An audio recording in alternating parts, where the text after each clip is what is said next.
విడుమొరటోడు అని వాళ్ళు వీళ్ళు ఎన్నెన్ని అన్న పసి పిల్లవాడు నవ్వాడు.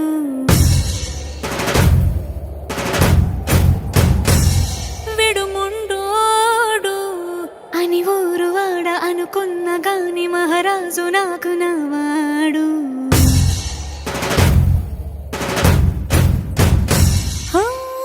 మాట పెడుసైనా మనసులో వెన్న రాయిలా ఉన్నవాడిలోన దేవుడెవరికి తెలుసును.